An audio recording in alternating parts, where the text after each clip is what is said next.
Good afternoon. Today we are continuing on with our Unit 8. This time we are doing CO47. I can identify the domain and range of a relation. Whew. These are some new vocab words for us. We can see on our page we have a function table. We worked with function tables yesterday. So we're going to continue to work with those function tables, but learning some new vocabulary. So let's look at that. What is a relation? A relation is a collection of ordered pairs.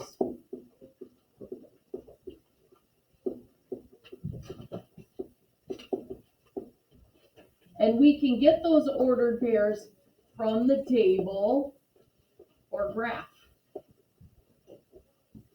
So when we look at that function table, we can see where our x's and our y, and we're going to make ordered pairs out of them. So now I said we're going to be able to identify domain and range. So what is a domain?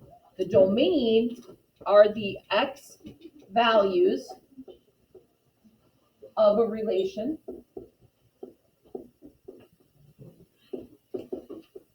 Knowing that definition, any guess what our range is, Grace? The y values of a relation.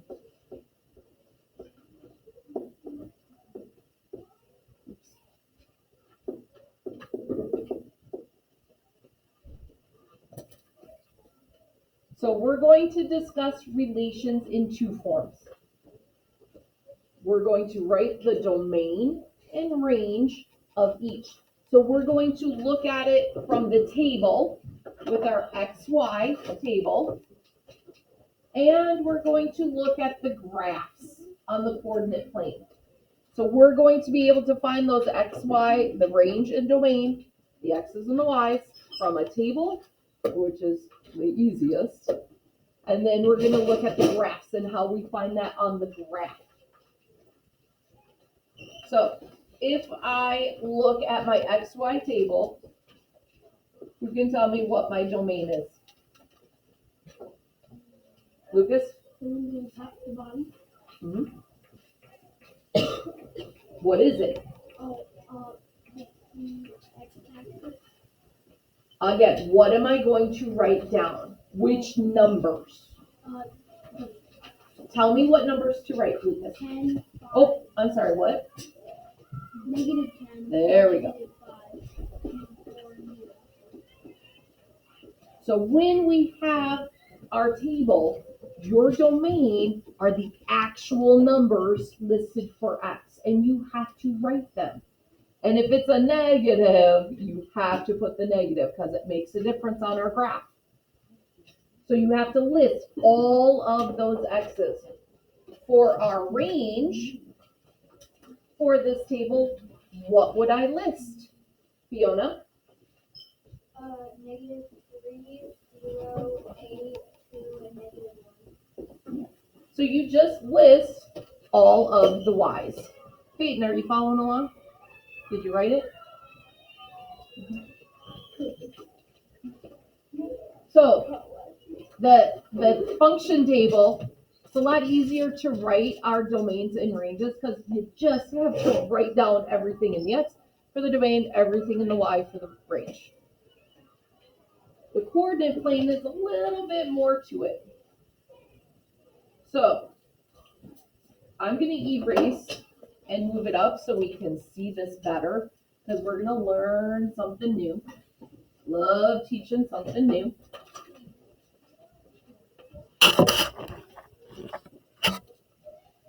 All right. When we have a line, that line goes on forever. Those arrows means it just goes and goes and goes, and that graph gets bigger and bigger and bigger. So can we have a start and stop point for our domain? Because this X line goes on and on forever. Goes on and on and on and on. So for our domain, watch carefully. You are going to write this symbol. There's a big R and that line in front of it, and that means all real numbers. So when the numbers will go on and on and on, and it includes all the numbers, you write that symbol. Again, it was a line with an R, all real numbers. Kind of like a TR. It kind of looks like a 5. Yep. Big thing is that you got to see that R in there. IR. So, no. That means all real numbers because that domain keeps on going. What do you think our range would be when it's a line? James? The same thing. The same thing, because that Y goes on and on and on and on and on and on, up and down. So when it is a line, our domain and range are all real numbers. Does that make sense? A line keeps on going, so it's all the numbers. What would, looking at our segment, could I put all real numbers? Why would I be able to put all real numbers? Here's my segment. I have my start and I have my stop. Is that a part of it? It's not. Segments stop. Segments don't have an arrow on the end. They do not continue. So a segment has a start point and a stop point, and it's not the other numbers. It doesn't keep on going. So there's a big difference between the line and the segment. So our answer is going to look very different. Our domain here is where I start. What number does my domain start at? So if this is my start and my domain is which part of the graph? Is it the X or the Y? The X. So where does my -1? So it starts with -1. And hold on a second. Gotta move that cursor out of there. -1, and then I'm going to draw an arrow because it's everything between -1 and what? 5. It's all the numbers between -1 and 5. That's on the x-axis. So knowing that, if I'm going from -1 to 5 for my domain, what would my range be? Lucas. 72. So I see where you got the 7 from. Where did we get 2 from? That's where. Oh, 1. I'm. Yeah, it's down to the 1. We need to be careful. I'm going to put the smaller number first, and I'm going to go to the larger number. If on the test you put 7 to 1 instead of 1 to 7, and you did it this way, I wouldn't mark that wrong. Okay? But in math, it's always better to go from the smallest to the biggest. Okay?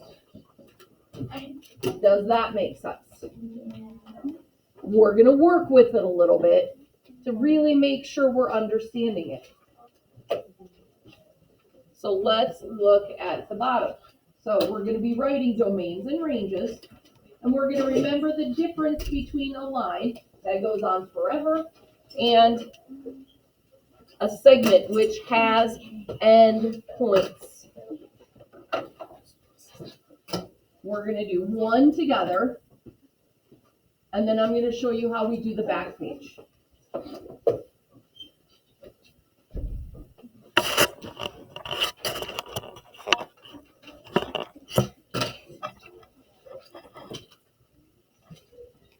Okay, so My first one here, is this a line or a segment?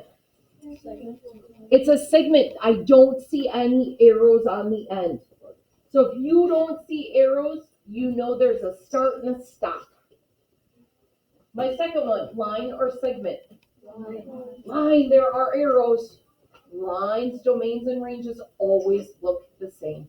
No matter what our line looks like, our line, domain, and range will always look the same. This last one, line or segment? Segment. There's no arrows, so we have a start and a stop.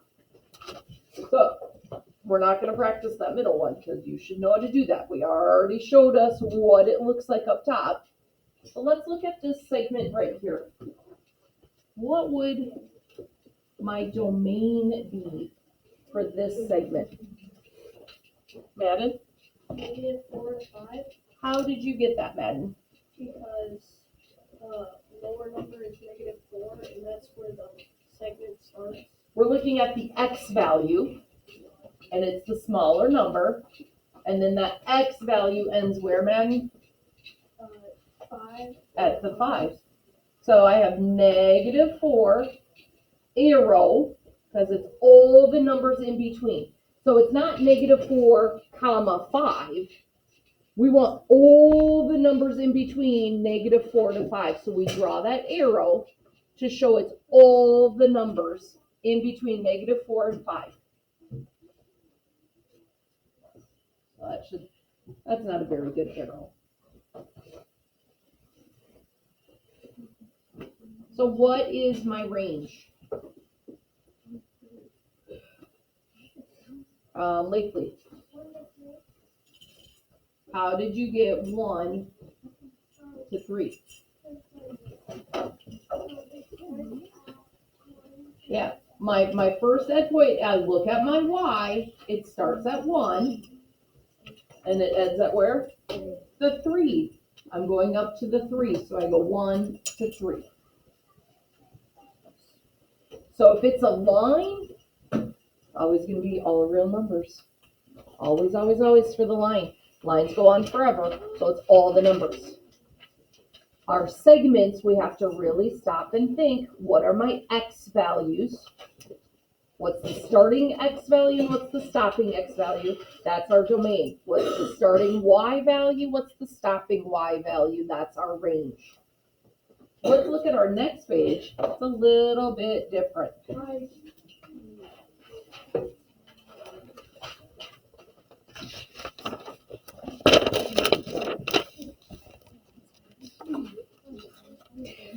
This isn't anything new. They're just giving us different information that we're going to be working with. So it's doing the same thing, but in a different way.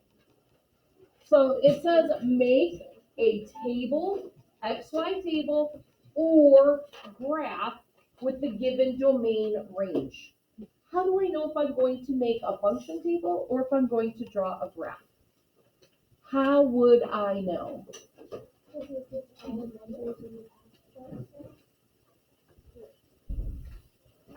Not quite. Fiona?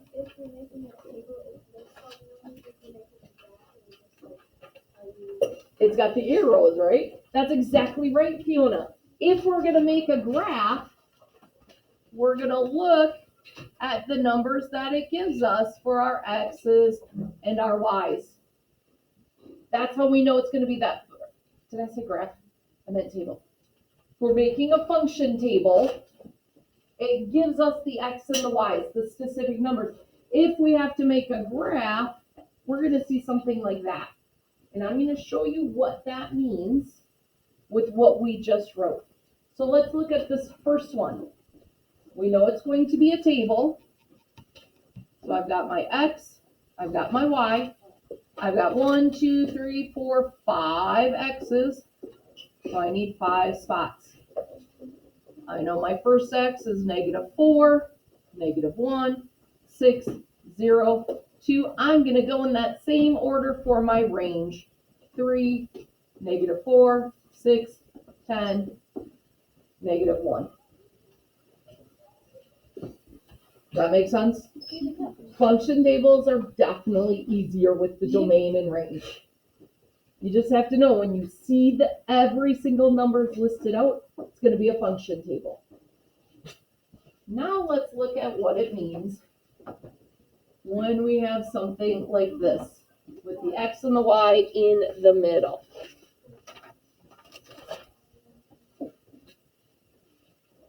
Is this going to be a line or a segment? How do you know it'd be a segment, Caitlin?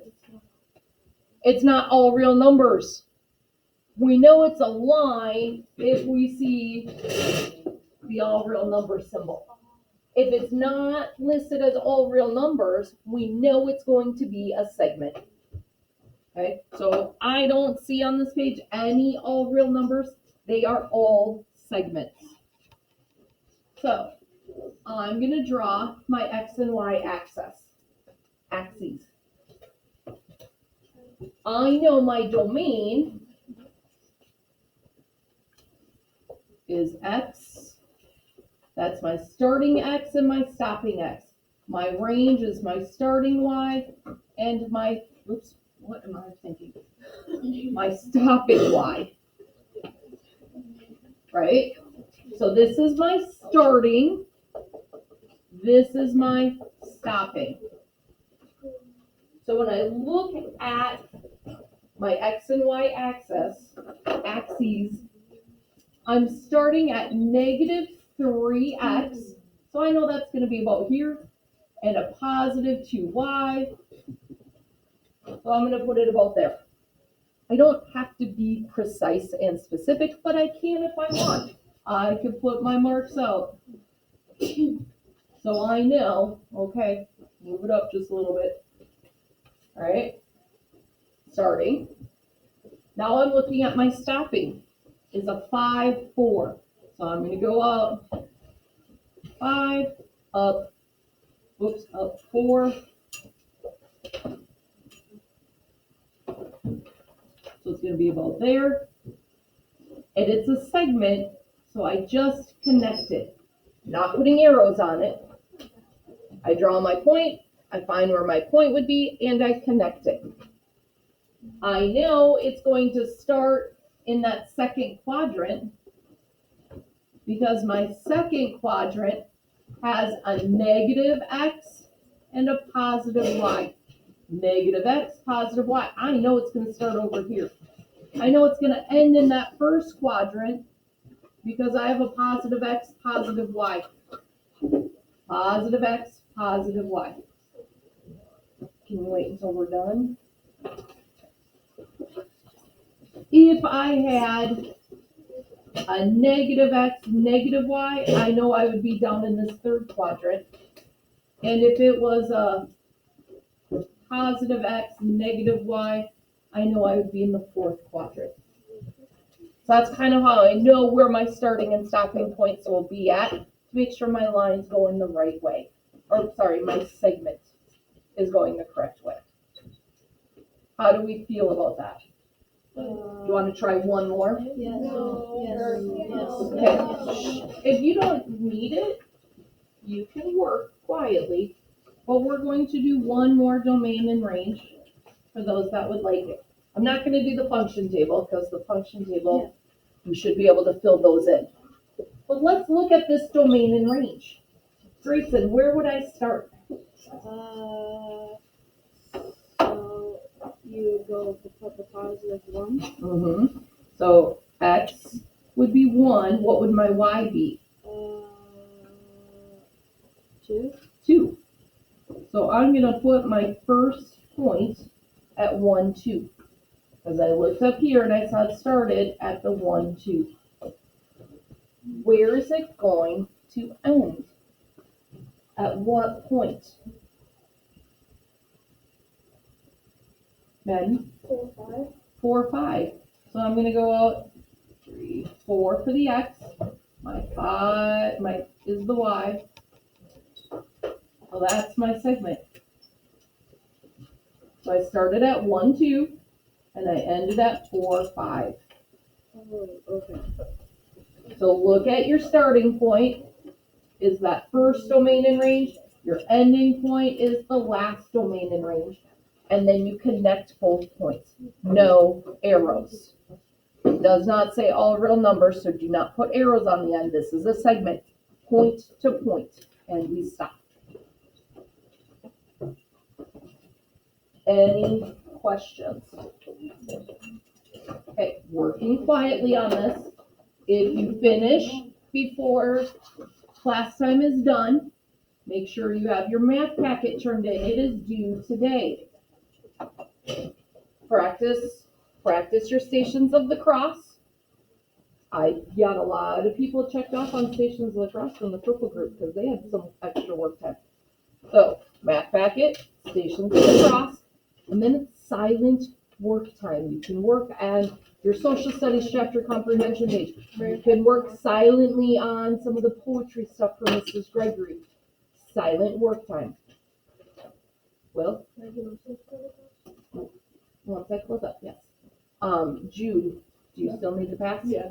Jude may get the pass first, and then you, Lucas.